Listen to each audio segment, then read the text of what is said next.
सीताराम सीताराम जय सीताराम। रघुपति राघव राजा राम पतित पे पावन सीताराम। रघुपति राघव राजा राम पतित पे पावन सीताराम। भय प्रगट कृपाला दीन दयाला कौशल्या हितकारी हर्षित मातारी मुनि मनहारी अद्भुत रूप विचारी। विप्रधेनु सुर संतहित लीन मनुज अवतार निज इच्छा निर्मित तनो माया गुण गोपाल माया गुण गोपाल माया गुण गोपाल। नमा स्कंद यहीं पर विराम करते हैं। राम जी की कथा मुझे बहुत अच्छी लगती है, लेकिन अब क्या करूं, नहीं सुना सकती, है ना। आप लोग देखते भी होंगे कि जब कहीं की चर्चा आती है तो मैं राम कथा जरूर थोड़ी ना थोड़ी यहाँ पे कह देती हूँ, तो समय नहीं है। अब देखिए भैया, वाह बहुत अच्छा तबला, भैया के लिए एक बार जोरदार ताली बजा दीजिए। शालीन है, सौम्य है और हाथ भी बहुत अच्छे हैं। भैया मौका मिले तो एक बार, है ना। बोलिए ठाकुर जी महाराज की जय। और नन्ना भी हमारे बड़े शालीन है। नन्ना जान गए थे भैया बजा रहे हैं तो आए ही नहीं है बेचारे। अब देखिए जरा, इसमें आता है उग्रसेन के जो संतान हुई वो कंस हुए।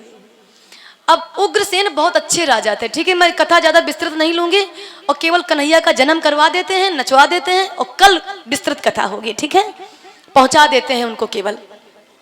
उग्रसेन के कंस हुआ। अच्छा, उग्रसेन राजा बहुत धर्मात्मा थे, लेकिन कंस जैसा राक्षस जानते हैं क्यों पैदा हुआ? ये कथा बड़ी अजीब है। एक बार उग्रसेन की पत्नी अपने मायके गई तो ऐसी सूक्ष्म कथा आती है कि उग्रसेन की पत्नी बहुत सुंदर थी और किसी राक्षस ने उग्रसेन का रूप बना करके इनकी पत्नी के साथ दुराचार किया। उसी दिन कंस पेट में आया था, उसी दिन। अब सोचो, राक्षस की संतान राक्षस हो गई थी। अब इसमें वाक्य आता है, इन्हीं के एक भाई थे देवक, तो देवक की पुत्री थी देवकी। ये देवकी को बहुत प्यार करता था, बहुत प्यार। और यहाँ पर वाक्य आता है, इसने वहीं पर बसदेव जी के साथ में इनका विवाह किया। और कथा सब लोग जानते हैं कि जब रथ में बैठाला अपनी बहन को तो ऊपर से आकाश रथ ये स्वयं हाँकने लगा। एक शब्द आता है रामचरितमानस में, नमन नीच की अति दुखदाई। नीच व्यक्ति का कोई ठिकाना नहीं होता, वो किस समय डंक मार दे। वो कहते हैं छड़े रुष्टम छड़े तुष्टम रुष्टम तुष्टम छड़े छड़े, कब वो खुश हो जाए और कब वो दुखी हो जाए। इसलिए ऐसे लोगों का विश्वास नहीं करना चाहिए, राक्षसों का। हालांकि अच्छा एक बात और बताओ, जितने लोग आज आए हो दही पीने, कल आओगे? दही पीने आए हो आप आज और कल नहीं आओगे तो फिर गड़बड़ हो रहा है। हाँ? बोलिए ठाकुर जी महाराज की जय।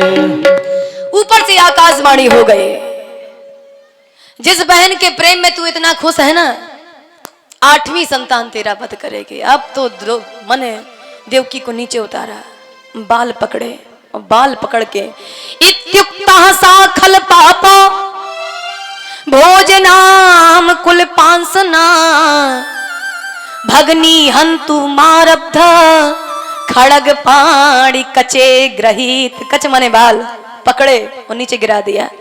तेरी संतान मुझे मारेगी, मैं तुझको ही मार डालूंगा। बस देव ने कहा अब ये न्याय प्रिय नहीं है, ये न्याय संगत नहीं है। 7 फेरे पड़ जाने के बाद अब मेरी जिम्मेदारी पड़ती है कि तुम मेरी पत्नी का वध करने से पहले तुम्हें मुझसे निपटना पड़ेगा। पहले मुझे वध करो, मुझे मारो। ये बात जब सुनी तो बोले बसदेव मेरा तुमसे बैर नहीं है, अपनी बहन से है, तुम लौट जाओ। बोले नहीं नहीं, अब वो तुम्हारी बहन बची कहाँ है, वो तो मेरी पत्नी हो गई, तो इसकी 8वीं संतान मेरा वध करेगी। बोले 8वीं करेगी ना, तो ऐसा करेंगे ना, मेरी जितनी संतानें होंगी मैं तुझको देता जाऊंगा, लेकिन मेरी पत्नी का वध मत कर। और यहां पर वाक्य आता है कि इसने छोड़ दिया। इनके 1 2 3 4 5 6 7 संतानें, माने एक तरह से 6 संतानें मानो 6 हुए। और 6 की 6 जब देने लगे तो जब पहली संतान में कंस ने कहा मुझे इसका क्या करना है, इसे लौटा लो, तो उस समय नारद जी को लगा इस पापात्मा के पाप पूरे होने जा रहे हैं और इसके अंदर अगर धर्म आ गया तो ये बच जाएगा, तो मैं करूं क्या। एक कमल लेकर गए। कंस तू जिसको छोड़ रहा है ना दया करके, जिस संतान को, जानता है ये कमल है? हाँ। तो बोले इसमें 8 पंखुड़ियां हैं? बोले हाँ। तो बोले पहली कौन है, गिन। बोले 1 2 3 4 5 6 7 8। बोले अब इससे गिन। 1 2 3 4 5 6 7 8। बोले अब इससे गिन। 1 2 3 4 5 6 7 8। बोले क्या मतलब? बोले कोई भी 8वीं पहली हो सकती है, कोई भी पहली 8वीं हो सकती है, इसके लिए दया मत कर, एक काम कर, बस देव की सारी संतानों का वध कर। और इसने 6 संतानें मार दी। और यहाँ पे वाक़ आता है कि 7वीं संतान, जिसे बलराम जी कहते हैं, माया ने गर्भ से खींचकर रोहिणी माता के गर्भ में स्थापित कर दिया था। 7वीं संतान। अब आप लोगों ने इनके नाम ना सुने होंगे कि भगवान के 7 संतान माने भाई कौन थे? 6। इसमें आता है एक का नाम था कीर्तिमान, एक का नाम था संवर्धन, एक का नाम था सुसेन, भद्रसेन, बलराम जी और ऋतुज। ठीक है। एक कन्या तो माने उनकी थी। ठीक है। और भगवान कृष्ण यहां पे आया कि अब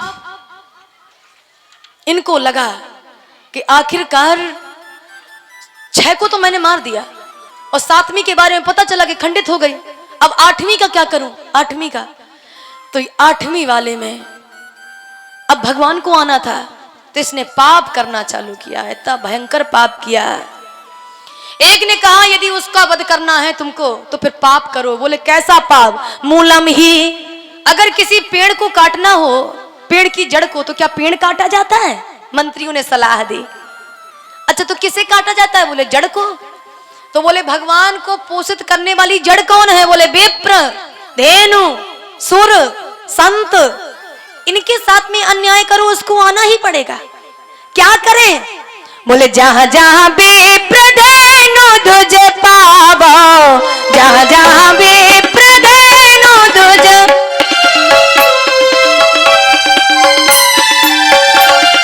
नगर गांव पूरे आग लगावो, नगर गांव पूरे आग लगावो। जानते हैं प्रभु विष्णु भगवान का मूल क्या है? मूलम ही विष्णु देवार नाम, यत्र धर्म सनातना, सनातन धर्म को नष्ट करो, तस्य चा ब्रह्म गो विप्रा स्तपो यज्ञ सदक्षिणा।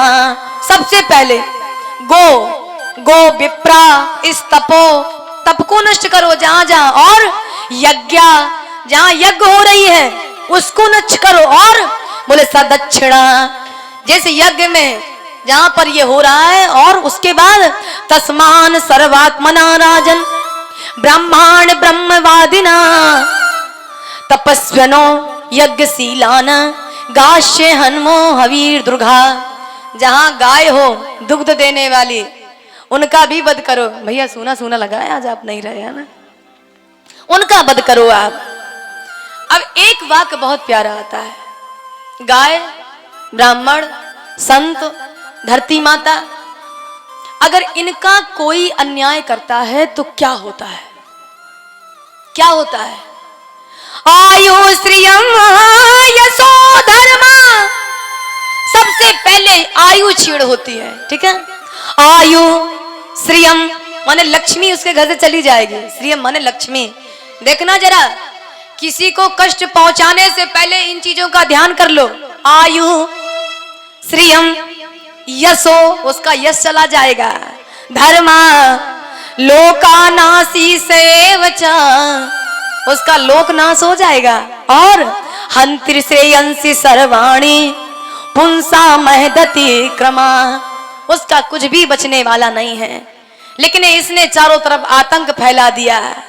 और कैसा राधे श्याम जी ने लिखा है, जिस समय पाकशालाओं में गोमांस पकाए जाते थे, जिस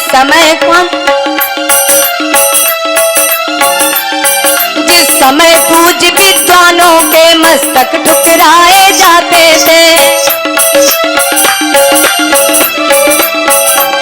गौशालाओं में बलपूर्वक जब आग लगाई जाती थी, गौशालाओं में बलपूर्वक जब आग लगाई जाती थी, जिस समय बलात् साधुओं को बारूनी पिलाई जाती थी,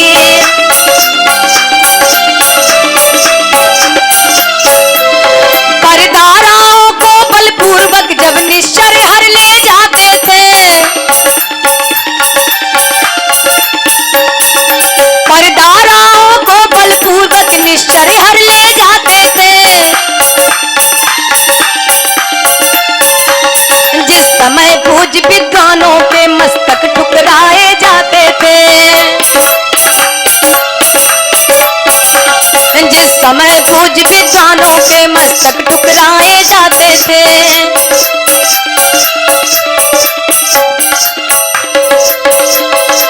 बोलिए राधा कृष्ण भगवान की। भगवान का एक वाक्य है, जब कंस के राज में अत्याचार ज्यादा बढ़ गया, यदा यदा हि धर्मस्य ग्लानिर्भवति भारत अभ्युत्थान